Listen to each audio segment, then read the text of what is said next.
Hi guys, it's Inam Ghafoor with the Samsung Galaxy S3 smartphone. I've just had this for over a week or so now, and we're just going to go through and see how I've lived with it so far. Before we do that, we'll just go through a walkthrough if you haven't already seen the phone, that is. So along the top you've got the earpiece there with the two sensors, and you've got the front facing camera, which is a 1.9 megapixel 1280 by 720p resolution recording it can support.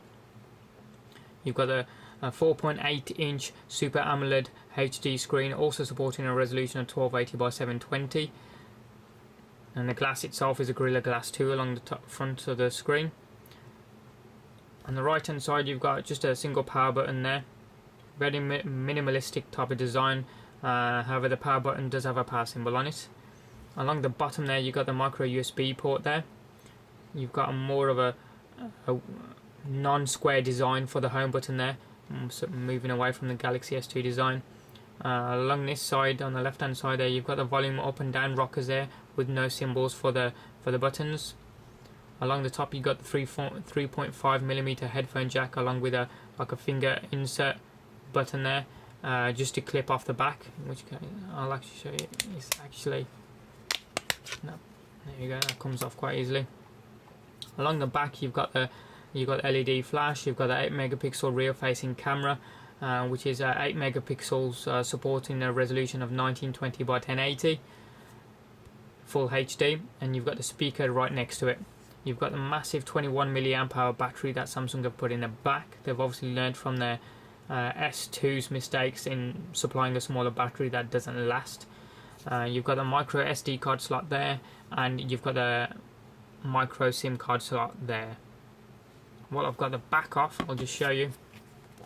The back is fairly bendable, and very, people say flimsy, but it's got a good glossy design and paint work to it, so it doesn't seem too cheaply made, not like the S2's back, which was like it was cardboard, but this is none of that, still very bendable. The phone itself is only 8.6mm thick, so it's about a millimeter thicker than the Galaxy S2, but when you've got them side by side it doesn't seem that way at all. The weight of the phone is approximately 133 grams, which is heavier than the Galaxy S2, but I can assure you if you've got them hand in hand, side by side, this does for some reason feel very, very lighter. I don't know if you expect it to be a lot heavier because of the size of the phone, but it does seem very, very light. Go check one out at your local store to see what I mean. Now, going back to the materials, and because it feels so light, people think, oh, it's not well made, but if you've had the Galaxy S2 you'll know it is very well made. Even though it is plastic, it's very well made. It can survive plenty of drops to it and it can just keep on going. So hopefully this Galaxy S3 will kind of follow in its footsteps a little bit in the sense of being well made. Speaking of being well made, Samsung uses strapline when advertising this device has been inspired by nature, made for humans, and that's why it's got the pebble-like design apparently. But the pebble-like design is very ergonomic. When you've got it in your hand, it's not very squarish, so it doesn't, you can hold it for hours on end without getting hand cramp or anything like that, and you don't have to accustom your hand to holding it in a certain position. It feels very well made, and I wasn't really into the curved edges when I first got it, to be honest, as I'm more of I prefer more straight line cornered edges like on the Sony Xperia S or the HTC One X. But I've got to admit, after weeks worth of use and playing games on this and just browsing whatnot, the design is actually very ergonomic and very well made. So thumbs up for Samsung for getting this one right. Now, as they say, it's inspired by nature. It's got, when you first get the device, it's got this nature themed background, and for example like the lock screen here as well is all very naturistic in the sense of when you tap it it's like a water rippling, which is fine and nice if you're into that type of thing. But I've as you can see from my desktop background, I've already removed the water pebble or marked sort of background that it's on there, and so I'm not into that kind of stuff. But it's still the theme with the design and the nature-esque backgrounds and the way the phone is unlocked, it does fit in very well even. So if you're into that type of thing, you'll love it, but you can turn all that kind of stuff off if you're not, so which is a good thing because I've switched it off. If we just compare the hardware, as in what's under the hood, now Samsung have incorporated 1.4 gigahertz quad-core CPU, Exynos CPU into this, which is very beefy. There's everything that you can throw at this device, it will just gobble it up. I've been playing music while playing also movies and texting at the same time, and it just keeps on going. There's no lag. They've included a 1GB of RAM in this model. I think people were expecting 2 gigs, but they must be thinking along the lines of, if it's not broke, why fix it? Referring back to the S2, again, it performs brilliantly. The 1GB of RAM is more than enough. The onboard storage for this particular model obviously is in white. It comes in 16 gig, but the other flavor variations are obviously 16 gig, 32 gig, and 64 gig. And with the optional, you get the micro SD card slot in the back as well, which doesn't come with, say, the HTC One X. If you had the Galaxy S2, you'll know that the speaker for the device was in the bottom right hand corner of the screen now. And what I'm glad they've done is move the speaker up to the top, because most people handle their phones like so, and the speaker being there potentially at the back, and when you're playing music or watching films or anything like that, muffles the sound because you've got your palm on it basically. So I think they've paid attention to detail and moved the speaker up, which is brilliant. And it just symbolises that they look at the finer points just to perfect the device, and that's all they're doing basically. They already had a very good selling Samsung Galaxy S2 smartphone. They're just tweaking it and putting a HD screen on it to make it look even better. Now we'll just go back to the operating system. The operating system is obviously Ice Cream Sandwich, Android 4.0.4, and with TouchWiz 5.0 on here. And to be honest, the Ice Cream Sandwich is running perfectly on here, and the TouchWiz interface is a lot improved compared to the Galaxy S2's version of Ice Cream Sandwich. This one is a lot more close to what Android actually release on their devices, so it looks less like Samsung have messed with it and more of a seamless transition into the operating system, which is always a good thing. Looking at some of the features on the phone, if we have a look at go into settings and then display, and you can see the smart stay feature, which I've tested and works brilliantly, which is basically you could be reading something on the screen, or you could be watching a film, where instead of having to tap the screen endlessly when it nearly goes to sleep, just to keep it alive, this phone's set to have a timeout of I think it's 15 seconds, and to stop it falling asleep or locking, you set the smart stay, or you turn the smart stay feature on, and then you leave it, and basically what happens is in the notification bar along the top there, you get a little eye appearing every now and again just when it's picked up or notice your eyeballs on the screen, and it does actually work. It doesn't put the phone to sleep, which is a good feature. I did notice in low lighting conditions though, when it can't actually track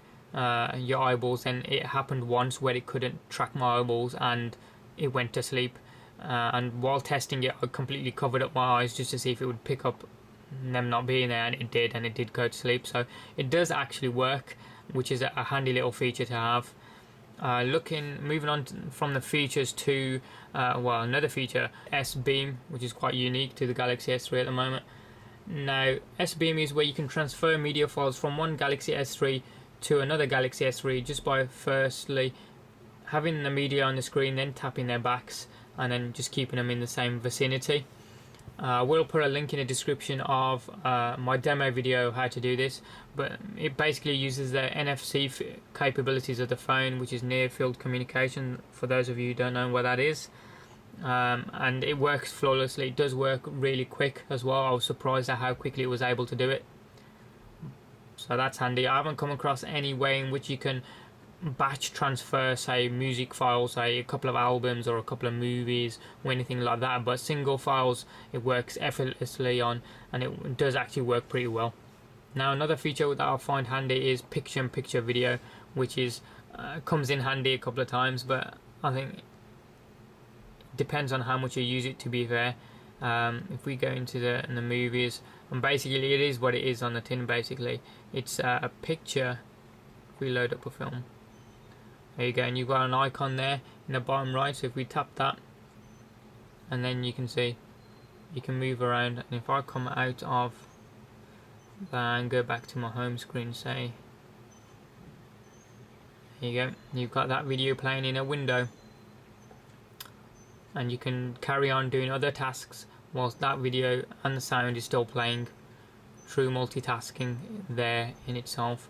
I've used this a couple of times while I'm watching a film and I get a text message or something and I don't want to just pause a film, just keep on going.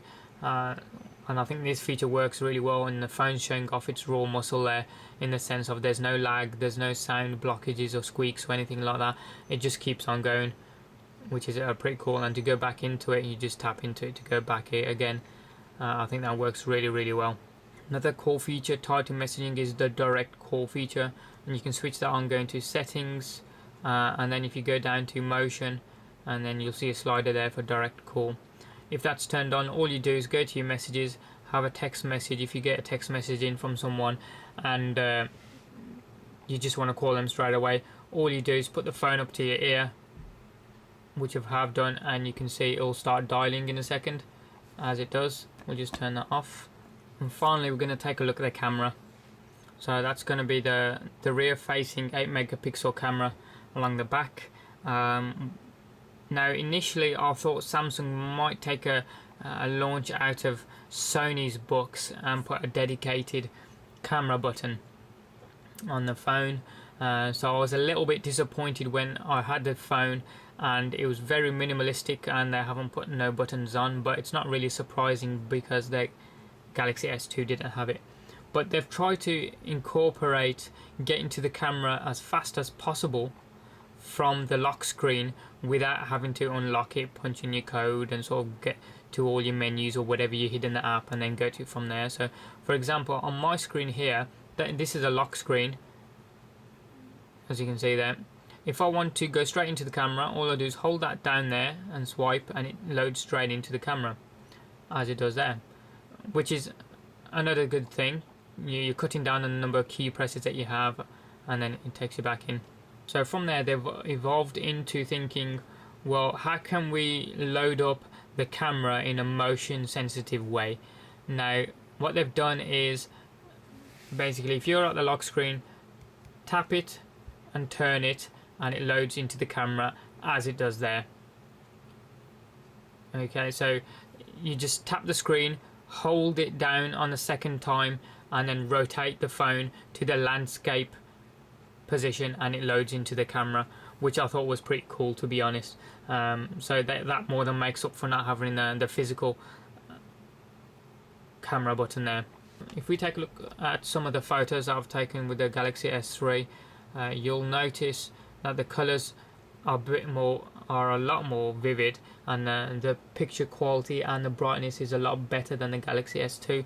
If you had a look at one of my comparison videos, you would have seen when I had the Galaxy S2 side by side with the Galaxy S3, the pictures are definitely a lot more crisper, more brighter. That may have something to do with the HD screen on the Galaxy S3, but it seemed like a lot more of a improvement. So initially when I heard the camera was still saying 8 megapixels, I was a little bit disappointed, to be honest, but after playing around with the Galaxy S3, they've more than made up for it in terms of the package and the software that they put on the phone, because the pictures are actually really awesome. They come out really well, and even while zooming straight in and taking the pictures, they're very vivid and keep the detail really well as well. Even in poor lighting conditions, the pictures turn out remarkably well for the lighting, and also under heavy lighting or bright lights, you can see there they've still come out remarkably quite well. Even if you have a look at some of the pictures on the screen at the moment, the colors are a lot more dynamic and vivid, and you can see the brightness within the pictures themselves, and the detail is astonishing to say the least compared to some of the other cameras on the market at the moment. I think they've done really well by improving upon already a great camera from the Galaxy S2 and just improving it for incorporating the HD screen, so they look even better on the phone itself. That's been a look at the Samsung Galaxy S3 smartphone within the week or so that I've had it.